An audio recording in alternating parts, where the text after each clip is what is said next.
ఇంతసేపు ఎవరితో మాట్లాడుతున్నావు? అమ్మతోనే. అమ్మతోనా? అదే నందిని పెళ్ళుంది కదా, దాని గురించి అమ్మతో మాట్లాడుతున్నాను. చెప్పు మేడం, ఏం చేస్తున్నారు? బెడ్ మీద. బెడ్ మీద వచ్చేయమంటావా? పోరా పోకిరి.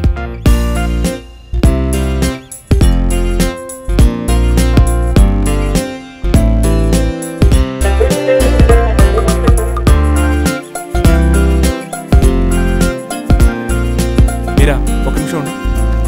ఈ రోజు మీకు కలిసి వచ్చే రంగు లైట్ బ్లూ. ఎస్.